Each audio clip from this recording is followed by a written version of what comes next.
Equal Justice has its own place in my career, in my heart, because it is a show that I co-created, and it's from an idea that I had, and I went out and found writers to work with. I had come to a place in my career where I had been a very successful director, and so ABC wanted to do a deal with me to produce and create and have my own show, and I had been interested in the law for a while, but I had read the book Presumed Innocent, which really piqued my interest, really in the law as it's really practiced. And I had a friend who was in the DA's office in Houston, and she was a young assistant district attorney.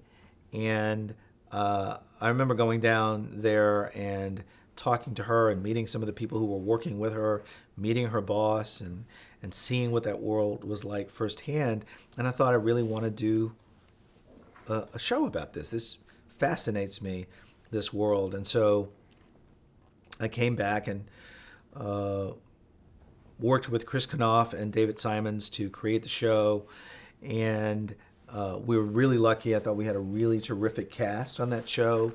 And Joe Morton and Cotter Smith, Jane Kaczmarek was in the show.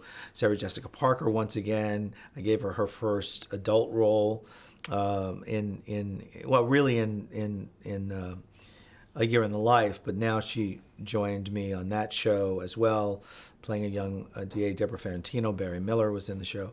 So, and Joe Morton, if I didn't say that, I think maybe I did. But we had just a terrific cast. And so we were able to really examine the world of a DA's office, I think, in a pretty realistic, up close way. The disappointment was that show never got a great and fair shot on the network. It was a mid-season show, which just continued to grow.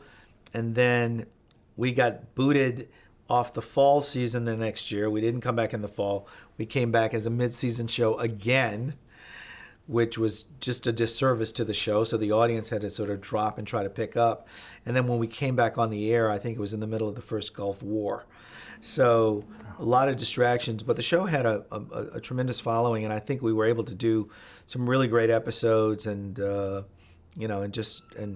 just do something that I had created and I was executive producing. So for me, it was a wonderful experience because I really got to oversee all of the ideas and execute all the ideas that I had, not just filmically as a director, but creatively as a writer and creator as well. Was pitching the show difficult, or was it fairly smooth? It was difficult, yes, in that I think what the network wanted and expected me to do is something that was a little bit hipper, in the sense that I had another idea at the time, which was I am a big Bruce Springsteen fan, and I had this idea of doing a show that followed, a band sort of based in my mind on what it must have been like for Bruce and his band touring before they became famous, before he sort of hit. And so that show was going to involve music, and it was going to be kind of a Route 66 with the band. And I think they were much more interested in me trying something like that, which was going to have music as well.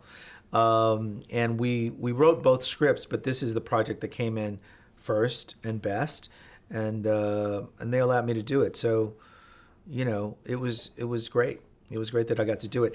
I struggled a little bit with some of the casting, in that I remember Joe Morton came in to read for a minister that was in the pilot in a guest role, and he asked could he read and he read, but he said, could I read for this other character, like the lead character in the pilot, which was at that time was a guy named Corelli. The character's name was Corelli, and I said, well, okay, so I don't remember if he read that day or came back to read, but he read the role, and he was really good. And as time went on, I thought he really is the best person for the role. And he was the only black actor who had read the role, and he had asked, and we'd read these other actors. And so when I went to the network, and we were bringing the cast that we wanted, and you always bring 2 or 3 candidates for each role. they weren't anxious to cast a black actor in that role, and they really weren't anxious to cast a black actor in the lead and what they thought was the primary lead. Cotter Smith was playing the other role, and I remember we had discussions about them saying, well, could you switch the roles? What do you think? And I was saying, no, I think Joe is best for this role and Cotter is best for this role. And, so they had to get past a point of uncomfortableness, I think, about it in their own corporate minds. And to their credit, they did. They said, okay, look, this is what you want to do. Let's go with how you feel about the cast. Of course, we made the pilot. They loved the pilot. They thought that Joe was fantastic. And they called me up after they saw the pilot, and they said, you were right. We won't ever question you again about this kind of thing. So it was a real, for me, kind of a landmark moment in casting. I think Shonda Rhimes had a similar situation, not exactly the same, but I know when she tells the story of casting Kerry Washington in Scandal, which is based on a real life black character, but I think the network hadn't seen it that way.